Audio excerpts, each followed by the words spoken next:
Friday, the 19th of June 2020. I should be watching a match in the European Championships tonight, probably after watching matches during the day as well.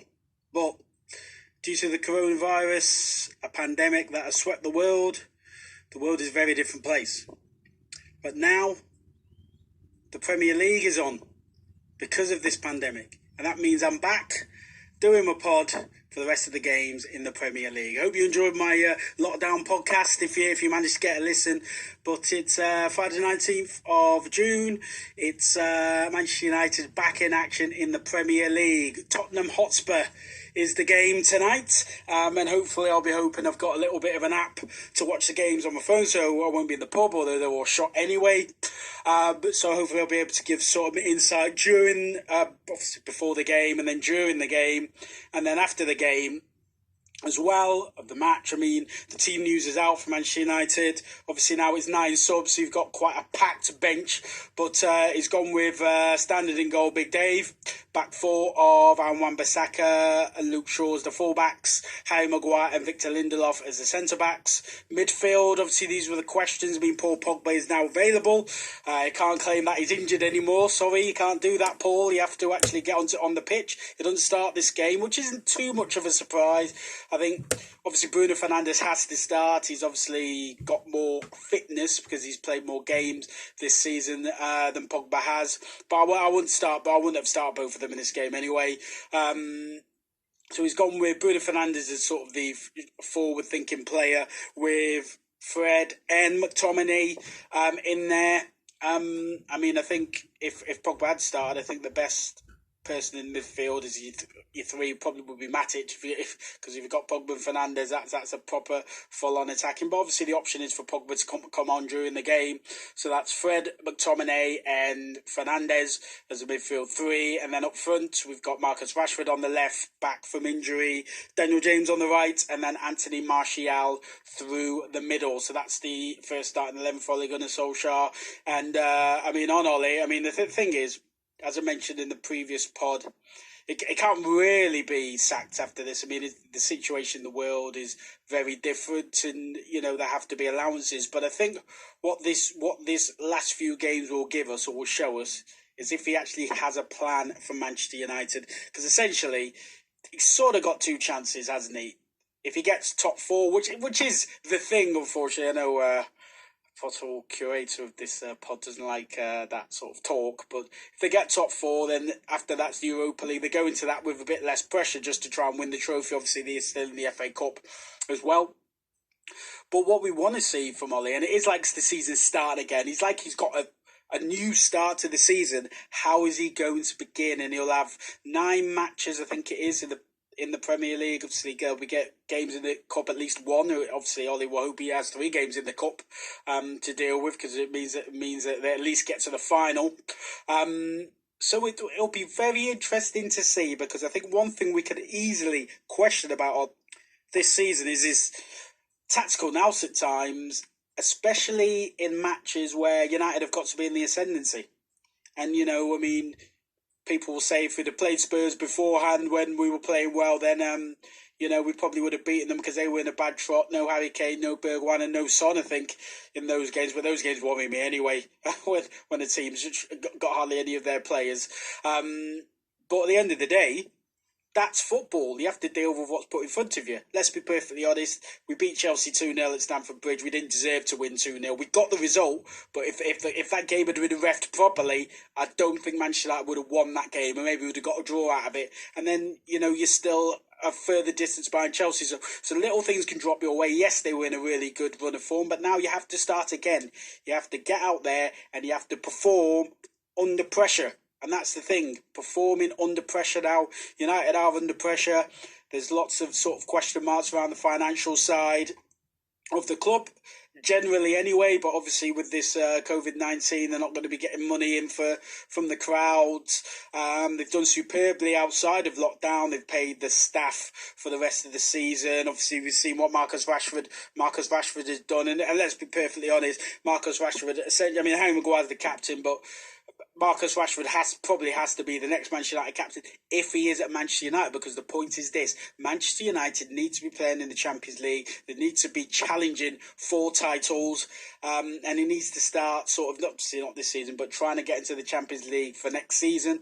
Because let's be honest, there will be financial repercussions if they are not, and possibly, and I'll mention a little bit about transfers, Jadon Sancho repercussion. As I've said on the previous pod, for me, if he wants to develop his football, Jadon Sancho, he will essentially go somewhere else. But the thing is, the money, I think Dortmund 100 million. United, are they willing to pay it? I think they probably are, but I think Sancho is waiting to see whether they're going to be in the Champions League or not. So it's that thing where United aren't that much of a draw as they used to be, because they are not a team that you look at and think, yes, they're going to be challenging for the biggest prizes. They need to get back to that level, and these next 9 games are going to be huge. And if things don't work out, just imagine how huge the Europa League games are going to be. And there's some good sides left in that, so you cannot guarantee any victory for that, especially with its new format of one-off matches. Who is it, prefer? We don't know. But anyway, that's why you're true to the game. I will be, hopefully, the odd few comments during the game as well. Hopefully it could be a Manchester United win, but we shall see. Obviously, with the empty stadiums, they had a little bit of experience of that against Linz beforehand. So hopefully, with the empty stadium, they've got a little bit of experience there, and they can step up to the plate. As I say, it's like a season starting again. It's how you start the season, and we'll see what Ollie has been drilling into them, and we'll get a little bit of a sense of his style. It is about getting the result, but it's about a little bit of the sense of style, because I think that's what there were question marks about.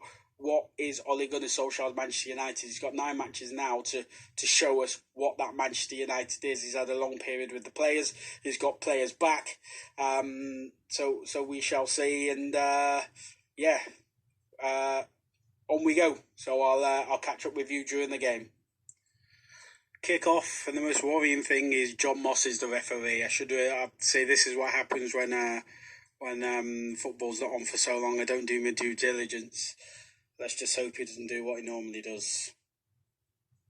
From a Manchester United point of view, of course, because the guy just doesn't like us. So I still think it comes back to 2012.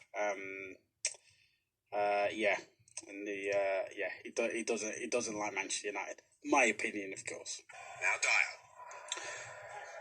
30 minutes in, 0-0, pretty much what you sort of expect. But props to Martin Tyler for doing his research, unlike myself. Tonight, I would have been watching England versus, I don't know exactly who, but England would have been playing tonight if it had been the Euros.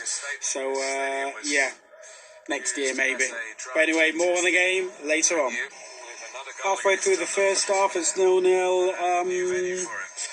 It's about right. Good save from Lloris from Rashford. Spurs have had a couple of opportunities in regards, if they could have got the final ball right, they would have been in. But for some bizarre reason, we are having a drinks break. It's not hot. It's hammering it down in London. This is ridiculous. Just keep playing. It's some of the things that happen in football. It's just because they've had a long time off and they're having to go back to playing football. Come on, let's just play football. And the other irritating thing, as always, as with VAR, the clock continues to tick, which means that you will never get the right amount of stoppage time. This is ridiculous. Get on with playing football. We've waited long enough. Why is there a drinks break when there's no justification for it? It's not the middle of the afternoon at 30 degrees. Ridiculous. 1-0 to Spurs. They said it was like a breakaway goal. It was more like, I think it was a goal that was made out of nothing. I think Harry Maguire probably should have done maybe a little bit better, although he was done for pace and nobody else was covering. But I think, Big Dave should have done better with the shot. He needed a stronger hand. I was listening to a podcast, and they were saying that maybe the goalkeepers are the ones that are going to have the biggest problems at the restart, but Lloris has made a save, but De Gea didn't. So it's 1-0 to Spurs. And I think what we will see now is we will see what Ole Gunnar Solskjaer has as a manager, because this is where you have to make changes in matches. They have a goal down in the match. They really do need to win. So it adds to the game now. We will see what Manchester United have as a team and what Ole Gunnar Solskjaer has as a manager. Obviously, there's still time in this first half to get an equaliser. So half-time at White Hart Lane in Manchester United's first match, and it's Tottenham Hotspur 1, Manchester United 0. It was a pretty even first half, the kind of half we've really been seeing in these games, but it was one bit of good play from Bergwijn, a bit sloppy from Manchester United, really defensively, I thought, and the keeper should have done better. Goal down, as I said previously. Let's see now what Ole Gunnar Solskjaer's got, because it's a goal down against the Jose Mourinho side. We know how they're going to approach the second half. They're going to be playing very deep. They're going to push Manchester United on. I mean, been a bit concerned about Manchester United's sort of sloppy passing. I think, yes, we've just obviously restarted the season, so that can come in, but it's something that I've highlighted all season, not being able to keep hold of the ball in key areas. It's all good and well passing it around the back when Spurs are quite happy. You're playing against a side that's happy to sit back and hit on the break. So United have it all to do in the second half, and it's about this is important for Ole Gunnar Solskjaer, because people always saying to me, "You're too negative. You know, you've got to give him sort of time to get his ideas right." But Ole Gunnar Solskjaer is lucky to have this job. Everybody knows that, even the people who love him. I love him as a player, but as a manager, you need to get results. And he's at Manchester United, a club that basically is losing money year on. And are you telling me that they're going to go out and spend money if they don't get into the Champions League? They're not, basically, because the last couple of seasons, the 60 million net spend in the summer, an embarrassment.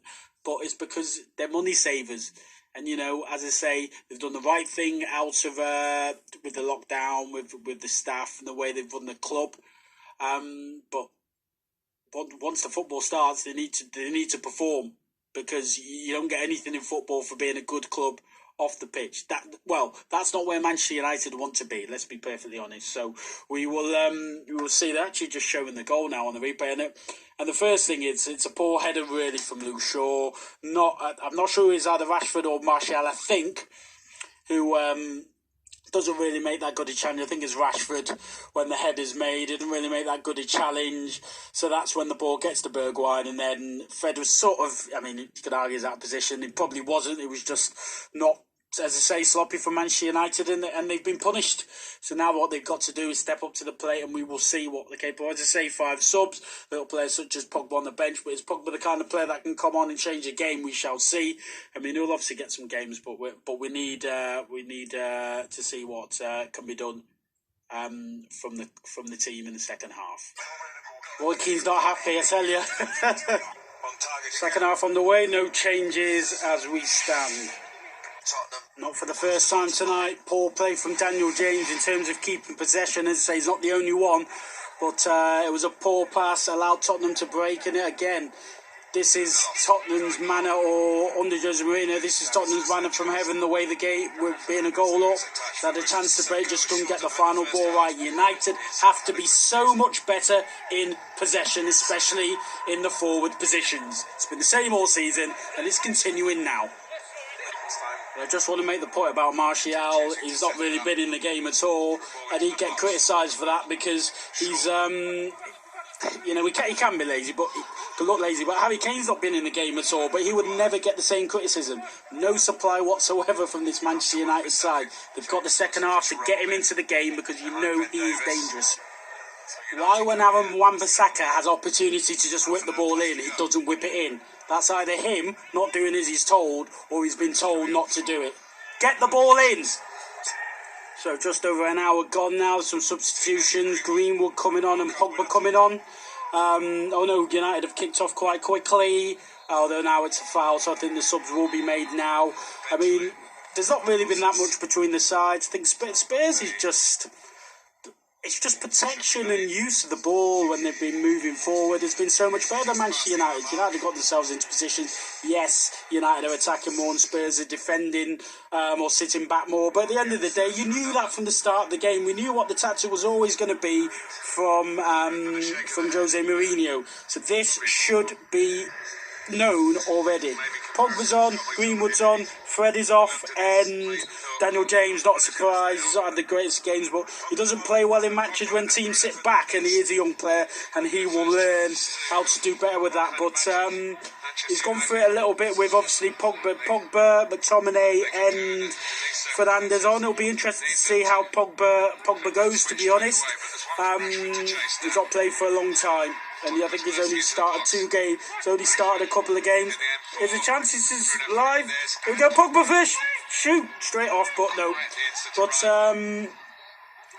yeah, it's 1-0. United are attacking.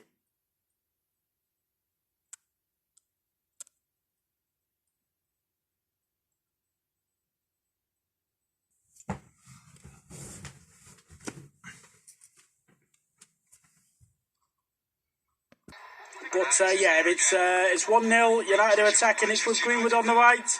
Whipped in. Rashford can't get to it. Oh, it's Scoot Shaw. No, nothing. But I'll be back. United up in the intensity a bit, which is always the case when you bring on two, subs like they brought on. Another drinks break. I still don't understand what's the point of the drinks break when I think the weather down in London's not great, and it's not warm. It's not ridiculously warm. But anyway, another break for some reason.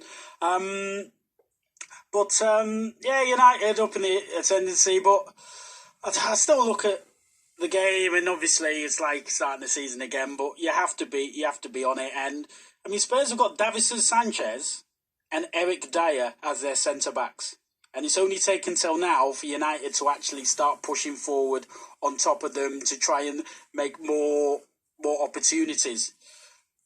Eric Dyer looks like a brilliant centre-back at the moment, and Manchester United are helping him look like one, although Martial has had a couple of opportunities. One was a good block from Dyer, the other one an excellent save from Lloris. So we are 20 minutes or so to go, just over 20 minutes. It's Tottenham 1, Manchester United 0. And still time, but we will see how the rest of the game goes. Since the drinks break, Jose Mourinho's brought on 2 players to basically block out the midfield that United were playing much better through once Pogba and Greenwood came on. But United is still trying to play through that midfield when Spurs are just blocking them off.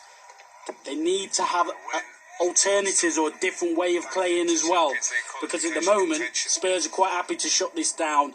They're playing quite an interesting game of just keeping hold of the ball, which they're keeping hold of the ball much better than Manchester United, especially further forward, and try to win free kicks and corners, and they're creating chances on the break as well. 2 more changes for Manchester United. Igalo is on for Martial. It's a bit of a surprise because Martial has just sort of stepped up a little bit in regards of making opportunities. So that's a strange one for me. And Lindelof is off. It looks like he's injured. Possibly he was limped off. And it looks like Matic just come on at centre back. So an interesting one. I mean, is Bailly not available tonight to play at centre back? But Martial off is a surprise, but we'll see. Penalty to Manchester United. Paul Pogba, some great play on the right hand side. Looked a bit soft, but Dyer did push him. If you use both your hands, then you can go down. That is, it's clumsy. It's a soft penalty, but it is a foul. If that happens on the halfway line, it is a foul. I'm actually surprised. I am really surprised that John Moss actually gave it, to be perfectly honest. So who is on penalties? I think it's Bruno Fernandes. Big opportunity for Manchester United. He needs to take it.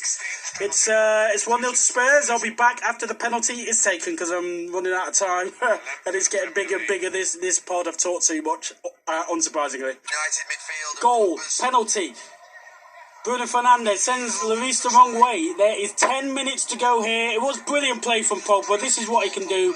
It was stupid. For once, somebody made Eric Dyer commit A regular centre-back would not have made that silly challenge. He's normally making those challenges in the middle of the pitch or on the edge of the box, not for a penalty. So Manchester United now, they've got time. Can they win the game? They've got to make sure they don't lose it either, because Spurs are moving forward. Free kick to Spurs. If Manchester United give away a goal now, well, they'll be a madder. Great ball from Pogba into Rashford, I have to say, but I mean, this is about what happens on the pitch now. Great play from Sanchez to get back, but Rashford had the space and time to know that Sanchez was running in. Should have done better. So I was a little bit surprised that Martial was actually taken off, to be fair, because I thought that he's not had that bad a game. He just hasn't had any service, and when he did, he had a couple of opportunities. Surprised Rashford stayed on, to be honest. But we shall see. Penalty Manchester United in the last minute of the game. Has it been given? We shall see. It will go to VAR, so we will find out very soon. Doesn't look like a penalty for me. I think the ref thought he caught him. I don't think it is, but that's given. It is so harsh. It's just a collision for me. So if that happens on the halfway line, it's not a foul. Yes, no penalty. I think that is the right decision, without a doubt. So I don't think it was a dive either. I think it was just a collision. Dyer did stop short. You could see he stopped short. He didn't catch him. Fernandes went with... He just left his foot where it was. Dyer stopped short. And then it was just momentum that brought the collision. No penalty, I think, for me, correct. And I promise I'm not here to crab Marcus Rashford, but again, he had the ball in a decent position on the left-hand side. He didn't really do very much with it, to be fair, and then it nearly became a penalty, but it wasn't a penalty, and it didn't deserve to be. But as I say, I am surprised to some extent why Martial went off when Rashford hasn't played for so long. That's the only reason, I would say. Pogba never started because he's not played for so long, which was understandable. Martial was slowly getting in the game. If you bring Igalo on, put Rashford to the left. But there's still time, and Greenwood's going forward. So all over now. It ended Tottenham 1, Manchester United 1. Probably a fair result, but...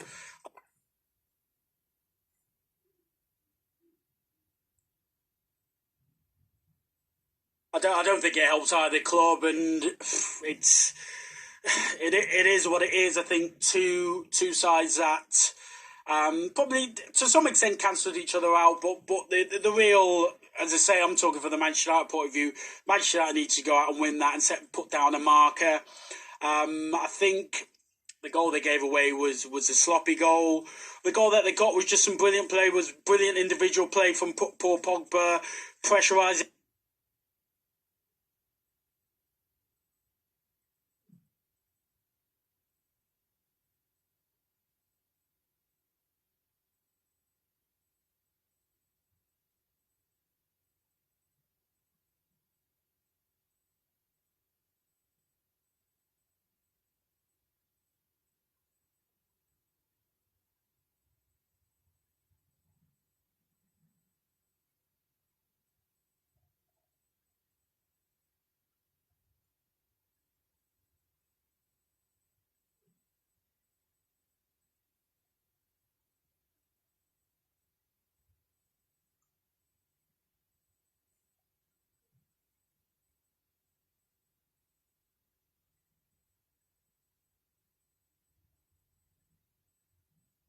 Eric Dyer, and Dyer nearly gave away a penalty later on in the game, but quite rightly it wasn't given. My personal view is just, as I say, when you come back from get a late equaliser, it's always very helpful. But what I want to see from Man United now is going at teams, putting the ascendancy on teams, and much more control with the ball. Again today, Spurs were better when they had the ball. Even when it went to 1-1, Spurs pushed up the pitch, held up the ball well, and got free kicks and fouls. Maybe that was part of the tactic. But I I don't know what it was about United. Maybe it's just a bit of rustiness, but they've got away with a point. But they're going to need to win at least 7 of their final 8 games to get into that top 4 place. There's teams like Wolves, Sheffield United, who were basically had a goal taken away from them. Obviously, Chelsea, who now can go further ahead. So there's lots for Manchester United to do, and they need to make sure that they're not dropping points. They cannot drop points. This isn't a 38-game season now. This is a 9-game season. And you start off slowly, and this is what happens. And you look at with the pandemic, we got to 29 games. Look where the teams are. I mean, if the season ended now, would Manchester United even get into the top 4? I mean, it could be top 5 because Manchester City might get a ban, but that's just luck. And, Manchester United have been playing on a bit of luck on occasion to get into positions. So 1-1 draw, as I say, a fair result. But you saw some things that United could have done today. As I say, my main question mark on Ollie tonight is taking off Martial instead of Rashford, personally, for me, because I just think Rashford's just come back, just like Pogba. Pogba didn't play the whole game. Martial, it may be a knock. I might be wrong. It may be a knock or something, but I'm surprised with that. But anyway, thanks for listening as always. I've gone for the 25 minutes, so I'd say it gets a bit too big to put onto the podcast platforms, but hopefully I'll be okay. So anyway, thanks for listening. As always, plenty of content and these pods up at www.mufcglobal.co.uk. You'll also have the pods up on various podcast platforms such as Spotify, Podbean, Player FM. We're up on Stitcher now as well. So and hopefully we can get some up on YouTube as well. We're looking to do that. So I will be back after the Sheffield United game on Wednesday night, and United need to win it. There's just there's not even anything anyone can say. As I say, 7 wins and 2 draws out the final 9 games. That might get you where they want to go. But I mean, preferably 9 wins. I mean, 8 wins and 1 draw will do now. United need to step it up. So thanks for listening, and I'll catch you all after the Sheffield United game.